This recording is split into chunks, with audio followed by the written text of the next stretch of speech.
Welcome to our channel where we uncover the key takeaways from the best self-help books. Today we delve into The One Thing by Keller and Jay Papasan. This book offers a powerful framework for achieving success by focusing on what matters most.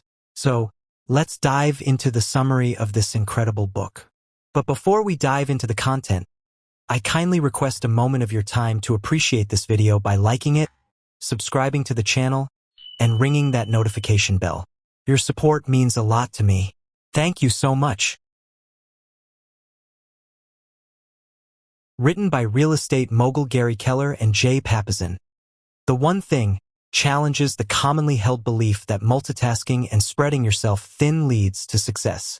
Instead, the authors advocate for a laser-like focus on one important task at a time. The One Thing by Keller and Jay Papasan is a productivity book that argues that by prioritizing and focusing on one important task at a time, we can achieve extraordinary results and build momentum towards our ultimate goals. The One Thing helps you to discover your most important goal and gives you tools to ensure you can use your time productively to get there. The book reveals that many of the maxims we accept as good practice are actually myths that only hinder our progress. It also provides advice on how to live your life with priority, purpose, and productivity without sending other aspects of life out of balance, because this is the way to perform the kind of focused work that leads to great success. The One Thing by Keller and Jay Papasan is a book that challenges readers to focus on one thing that will have the biggest impact in their lives. Here's why this book is worth reading. Packed with practical strategies and actionable tips, it provides a clear roadmap for achieving extraordinary results. By identifying the domino effect that comes from focusing on one thing, the book helps readers simplify their lives and prioritize what truly matters. The One Thing gives you a very simple approach to productivity, based around a single question, to help you have less clutter, distractions and stress, and more focus, energy, and success. Keller has been running one of the world's largest real estate companies in the world for the past 30 years. Apparently, that wasn't enough, so he had to write a New York Times bestseller. The core thesis of The One Thing is the domino effect, the idea that by focusing on one thing, you can make significant progress in other areas of your life. By identifying your one thing, the most important task that will make everything else easier or unnecessary, you can achieve extraordinary results. Keller and Papasan assert that by prioritizing your time and energy on your one thing, you can achieve more in less time. They provide practical advice on goal setting, time management, and productivity to help you stay focused on what truly matters. The book also emphasizes the importance of eliminating distractions and saying no to tasks that do not align with your one thing. By creating a habit of focus and discipline, you can avoid the trap of busyness and make meaningful progress towards your goals. The One Thing encourages readers to develop a habit of prioritization, time blocking, and goal setting to maintain focus on their most important task. By incorporating these principles into your daily routine, you can achieve clarity, productivity, and success in all aspects of your life. In The One Thing, Keller and Papasan stress the importance of setting ambitious goals but breaking them down into manageable chunks. By focusing on the one thing that will have the biggest impact, you can make steady progress toward your long-term objectives. This approach not only helps you achieve results, but also reduces overwhelm and helps you maintain momentum. The book also introduces the concept of the success list, a prioritized list of tasks that align with your one thing.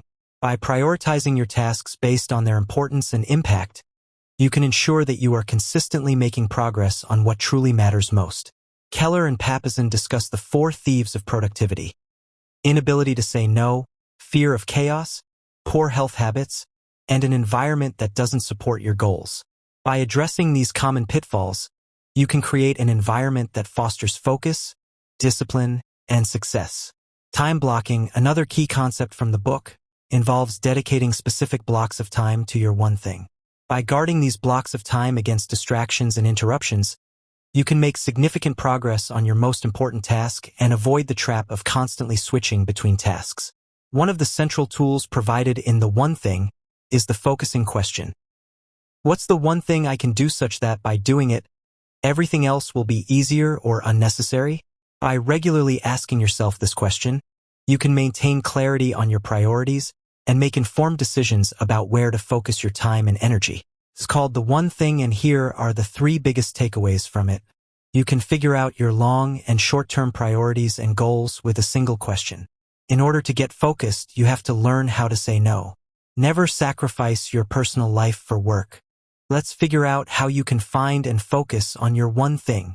Lesson 1. You only need one question to figure out your priorities, both long-term and short-term. If you only take away a single sentence from this book, let it be this one. What's the one thing I can do, such that by doing it everything else will become easier or unnecessary? That's what Keller calls the focusing question, and it's the core concept around which the entire book is built. Much like Tim Ferriss, Keller is a big fan of the 80-20 or Pareto principle, where 20% of the input gives you 80% of the results. Not all items on your to-do list are created equal, so in order to make the biggest leaps in the shortest amount of time, you'd be best off ruthlessly prioritizing them. The beauty of the way this question is asked is that sets you up for focus on a single thing, while simultaneously picking the priority from the top of the food chain. Keller suggests to ask this question on 2 levels, macro and micro. If your ultimate goal in life is to fly a plane across the Atlantic, then the answer to the focusing on a macro level would most likely be to get a pilot's license. It will make actually flying a plane a lot easier. But on a micro level, i.e., what's the one thing I can do right now, such that would probably mean to sign up for flying lessons. Once you have found the answer to the focusing question on a macro level, all you have to do whenever you find yourself in what should I do next land, just ask it again on a micro level and you'll know what to do. One helps you figure out the direction of your life, the other the next action you have to take to get there. Lesson 2. Getting focused means learning to say no. I wish I had a dime for every time anyone quoted Steve Jobs on something, because I'd probably be richer than the man himself was within a year. The man's advice is just too good. At the 1997 WWDC, Worldwide Developers Conference, Steve said that you'd think focus means saying yes, but it actually means to say no. When he returned to Apple, he cut the product lineup from 350 to 10. He said number 340 times. That's a lot of no's. But look at what the few Apple products we know today have become, and you'll see he was right. Asking the focusing question is the easy part.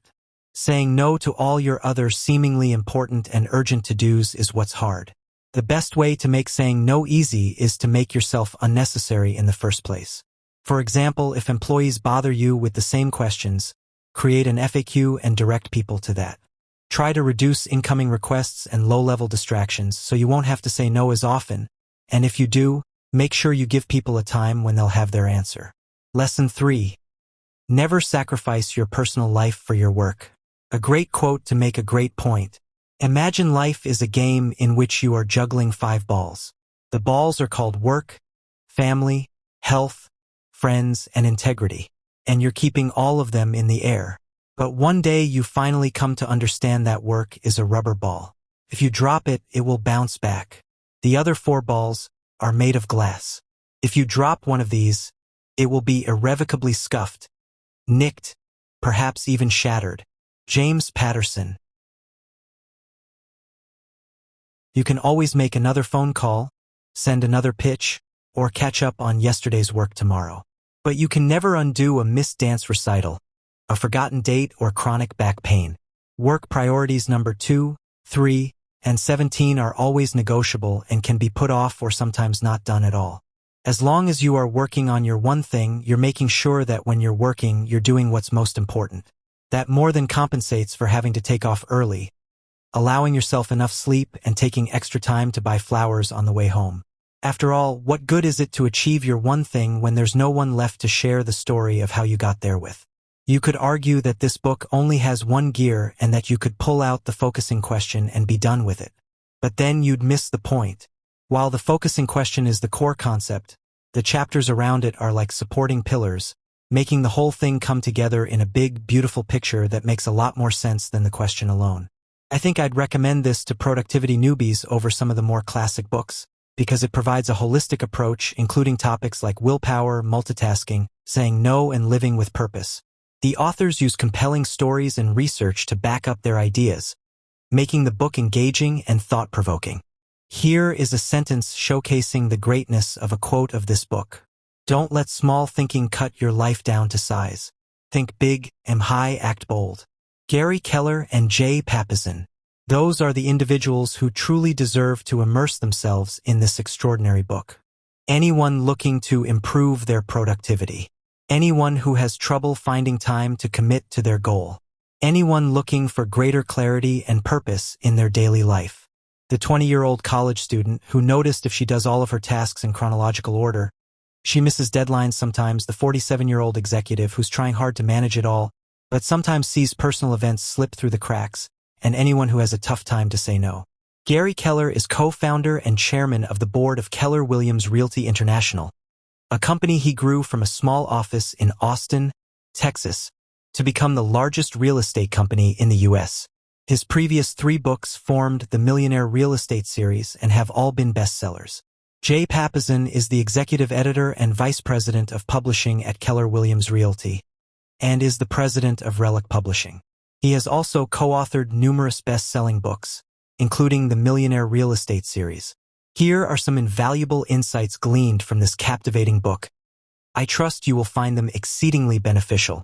Feel free to delve deeper into its wisdom and let it inspire new perspectives and ideas in your journey. 1. Failing to think big can limit your opportunities.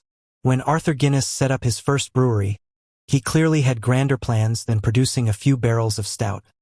He signed a 9,000-year lease on the building. Similarly, when J.K. Rowling conceived the idea of Harry Potter, she envisioned 7 books about life at Hogwarts before she wrote even the first chapter of the first one. Both of these people went on to be extraordinarily successful, and this was in no small part because they were not afraid of thinking big, starting out with a grand vision of success before even beginning to work toward it. It's hard to imagine that they would have achieved such great success had they failed to think so big in the first place.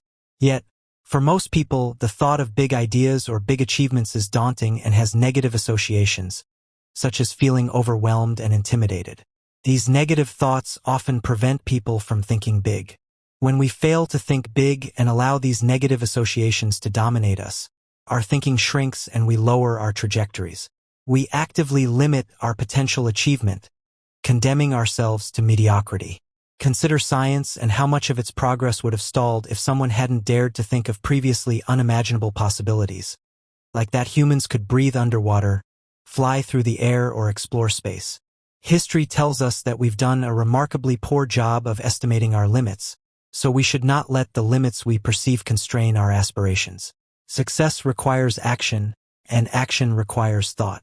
But in order to achieve extraordinary results, our actions have to be based on big thinking in the first place. Failing to think big can limit your opportunities. 2. Prioritize your to-dos. They are not all equally important. Most people from time to time make to-do lists to keep track of all the tasks they have to complete. But once you have your list, how do you decide which item to work on first? Do you start with the most time-consuming ones, or get smaller tasks checked off first? Maybe you just work through them in the order they were written. These approaches fail to address a key point. All items are not equally important. In fact, it is likely that only a few of them will have a profound impact, and these should therefore be given the highest priority. This conclusion can be drawn from the work of Joseph M. Uron, a pioneer of quality control management. Whilst working for General Motors, he discovered that a majority of the defects in their cars came from only a handful of production flaws. It was clear that fixing these flaws should be their highest priority. Uron named his finding the Pareto principle, after an Italian economist, Vilfredo Pareto, who wrote a model for wealth and income distribution in 19th century Italy. In the model, Pareto showed that 80% of the land was owned by 20% of the people. Uron had noted that these proportions matched his own. 80% of the defects came from just 20% of the flaws. Uron realized that this 80-20 principle may in fact be a universal law. 80% of your results or outputs are always delivered by 20% of your work or inputs. The implications of this principle are clear. The tasks on your to-do list are not equally important. Just a small number of them will make the greatest contribution to your success. Prioritize your tasks to focus on the ones that will achieve the greatest proportion of your results. Prioritize your to-dos. They are not all equally important. 3. Asking the focusing question will help you to prioritize. create actionable tasks, and achieve your goals. On the subject of success, Mark Twain once said, "The secret of getting ahead is getting started." The secret of getting started is breaking your complex, overwhelming tasks into small, manageable tasks, and starting on the first one. This is great advice, but knowing where you want to go and what the first task should be to get there can be difficult. This conundrum is exactly where it helps to ask the focusing question. A question specifically designed to help you identify both where you want to go and how you can get started on your journey. What's the one thing I can do, such that by doing it everything else will become easier or unnecessary? This question can be asked on two levels, each serving its own function. First, on a macro level, the focusing question can help you to see the big picture and identify your overall goal. The one thing you want to do and achieve in life. For example, here your one thing could be your overall career goal. Second, on a more practical, short-term level, the focusing question provides you with a small focus to prioritize your immediate options and select the most effective task to start with. Here you are looking for the one thing you can do right now. For example, make that phone call.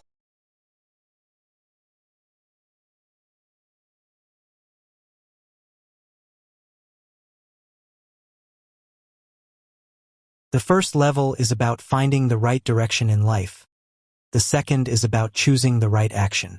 Repeatedly asking yourself the focusing question will not only keep you aimed at your goal, but will provide you with actionable steps that build on each other, creating progress and momentum. Keep asking it, and who knows what you can achieve. Asking the focusing question will help you to prioritize, create actionable tasks, and achieve your goals. The secret to a disciplined life is sequential habit forming. When we think of someone as successful as Bill Gates, we tend to attribute his phenomenal success to the extraordinary self-discipline that allowed him to learn how to program computers in his formative years. This level of discipline seems like a daunting, unachievable goal. How do successful people maintain such discipline? On closer inspection, we see that the key to their success is not so much to constantly apply a tremendous amount of discipline in order to stay focused and driven, but instead to use discipline selectively to form enduring good habits. The success story of Michael Phelps is a revealing example. He is widely admired for his focus and discipline, but in fact as a child he was diagnosed with attention deficit hyperactivity disorder. It was thought that he would never be able to focus on anything. So how did he turn the tables? He channeled all of the discipline he could muster into forming one habit: swimming every day. For almost a decade, from the age of 14 through to the Beijing Olympics, he trained 7 days a week, 365 days a year. One habit is just the start. Habits are much easier to maintain than to begin, so once something becomes a habit, you can shift your discipline into forming a new one and then build them up sequentially. For example, you could start by getting into the office 30 minutes earlier every day to clear your inbox before your colleagues arrive. Once this habit is established, you can build on that by channeling your discipline into staying focused on one particular task for longer periods. Once this habit has been formed, you can move on to the next one. Building up positive habits by selectively applying discipline will give you the appearance and benefits of a disciplined life, without the need for superhuman discipline. The secret to a disciplined life is sequential habit forming. 5. Multitasking is horribly inefficient. Pick one thing and give it your undivided attention. Nowadays, it is generally accepted that multitasking is an effective thing to do. We generally understand the term as meaning to do two or more things simultaneously. But it was originally coined to describe a computer using a single processor to work on multiple tasks, alternating back and forth between them in rapid succession. A distinction which, as it happens, is very revealing. Although we can do some things at the same time, for example, walking and talking on the phone, what we can't do is effectively focus on two tasks at the same time. This means that frequently, when we think we are multitasking, we are actually juggling two or more tasks, switching focus from one to the other just as a computer does. Research has shown that, for humans, such task switching exacts a time penalty, as it takes time to move from one task and then refocus on another. This time cost may be small in the case of relatively simple tasks, but it increases greatly when the task you are returning to is more complex. For example, if you are working on a complicated spreadsheet and a coworker interrupts you to discuss a tricky business problem, Time will be lost when you switch back to the spreadsheet and struggle to remember where you were in the process and what you were trying to achieve. During the day, these time penalties soon add up, particularly in the work environment. It has been estimated that, on average, office workers are distracted every 11 minutes and spend up to a third of the working day recovering from these distractions. Can you really afford to lose a third of your working day? Figure out what matters most in the moment and give it your undivided attention. Multitasking is horribly inefficient. Pick one thing and give it your undivided attention. 6. Your willpower is like a fuel tank. Choose carefully where you use it, or you may run out when you really need it. Most people are painfully aware that they do not have ironclad willpower. What is surprising, however, is that research has shown that our willpower, far from being a constant resource, actually drains at varying rates throughout the day, depending on what activities we engage in. For example, our willpower is depleted when we make decisions to focus our attention, suppress our emotions, or modify our behavior in pursuit of a goal. When our willpower has been drained, we are less able to exert it should further tasks call upon this resource.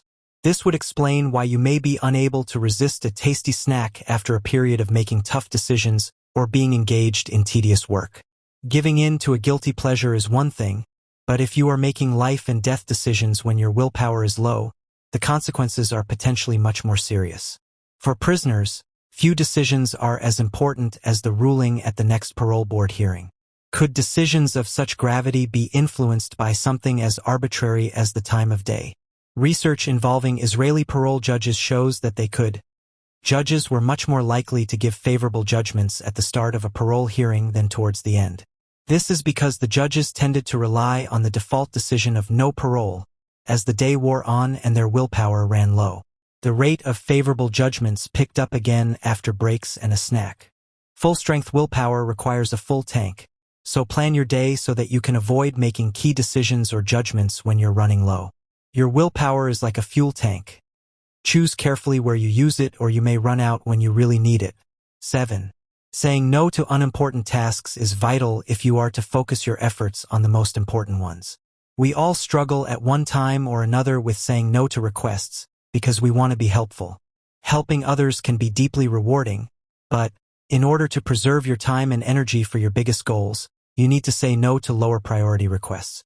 Steve Jobs was famously as proud of the projects he didn't pursue as the ones he did. When he returned to Apple in 1997, he reduced the company's output from 350 products down to just 10. That's a lot of no's. At a developers conference in 1997, he explained, "When you think about focusing, you think, well, focusing is about saying yes. No. Focusing is about saying no. Saying no to people all the time does not have to be as cold or as selfish as it may appear. You can always try to give them an alternative solution that doesn't require your assistance, or redirect them to someone who can be more helpful. Also, think about implementing strategies that will cut down on the requests you get. For example, by asking that staff refer to a list of frequently asked questions before approaching you.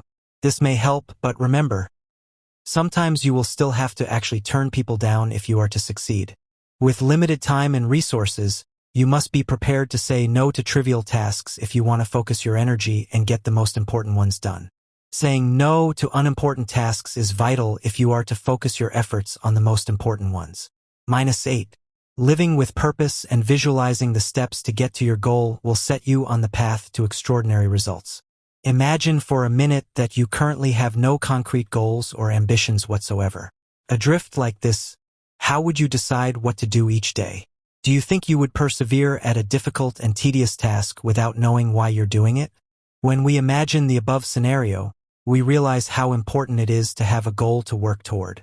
It gives your life added meaning and purpose, which leads to greater clarity in your thoughts, more conviction in your actions, and faster decisions.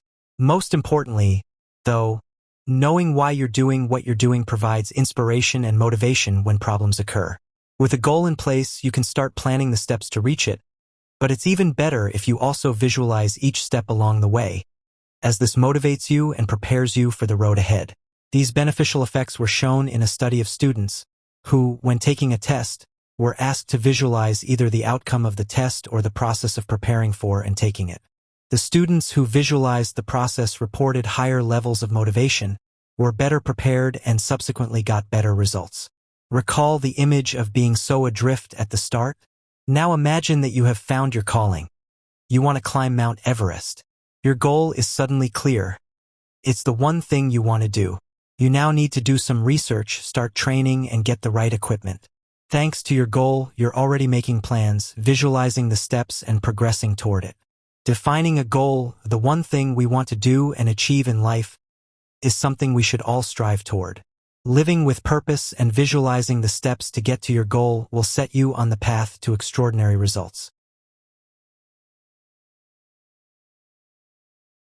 9. Never compromise your personal life for your professional goals. Instead, prioritize your work time ruthlessly. We all strive to achieve a balanced life, to divide our time equally between all of the things that matter to us, but we do this without stopping to ask why, and what it is that we are actually trying to achieve. It's understandable that we strive for balance because all of the demands in our work life and personal life seem so important. But in fact, this vision of a balanced life is unobtainable and undesirable. If you try to do everything, you will end up shortchanging everything you do, in both your personal and your professional life. Author James Patterson encapsulated this dilemma when he said, "Imagine life is a game in which you are juggling 5 balls. They are called work, family, health, friends, and integrity. And you're keeping them all in the air. But one day you finally come to understand that the work ball is made of rubber. If you drop it, it will bounce back. The other 4 balls are made of glass." As the quote illustrates, we should never sacrifice priorities in our personal life when the pressure is on at work. The damage done may be irreparable. But if our personal life always takes precedence, how can we succeed professionally? The trick is to prioritize your work time ruthlessly to focus on professional goals. In your personal life, neglecting any area can be perilous. But in your work life, you have your top priority and everything else is negotiable. From time to time, lesser priorities will have to be minimized, be made to wait, or be managed by someone else until what really matters is done. This approach will allow you to focus on your most important work, giving it the concentration that is required to achieve great results. Never compromise your personal life for your professional goals. Instead, prioritize your work time ruthlessly. 10. To focus on your one thing, you need effective time management strategies, and to accept some chaos in other areas. Let's assume you have discovered your one thing, the key priority you need to achieve, and you have a clear plan of the steps needed to reach your goal. You're all set to conquer the world, but with only one small problem. Life does not have a pause button.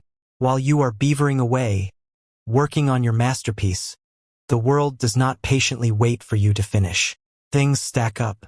There will always be other people and projects that demand your attention. Imagine you are working on landing a big contract. You'll need to make sacrifices.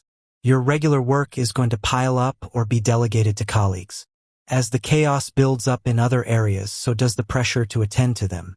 Learn to deal with this by trusting that the work you are doing on your top priority will come through for you, and in doing so will simplify other areas of your life. In short, let the chaos pile up. So now that you're focusing on your one thing, how do you make the most of your time? Schedule blocks of time to work on your one thing. Commit to them and defend them like they are your most important appointments. You also need to ensure that your physical environment doesn't prevent you from using this time effectively. Wherever you work, you need to minimize potential distractions. Consider working away from your office if this is not possible. Techniques such as these allow you to give your one thing the attention it deserves. To focus on your one thing, you need effective time management strategies, and to accept some chaos in other areas. The One Thing by Keller and Jay Papasan offers a transformative approach to achieving success by focusing on what matters most. If you're ready to break through obstacles and reach new levels of productivity and fulfillment, consider incorporating the principles from this book into your daily life. Remember, success is just one focused task away. You can find the link to acquire a copy of this incredible book in the description below. Thank you for joining us on this journey through The One Thing by Keller and Jay Papasan. I hope you guys enjoyed that video. If you found this book summary helpful, be sure to give this video a thumbs up and subscribe to our channel for more book summaries and insightful content. And share this uplifting summary with someone who may benefit from hearing them. Leave a comment down below if you've read this book or have any other recommendations for us. Until next time, remember to focus on your one thing and watch the dominoes fall in your favor.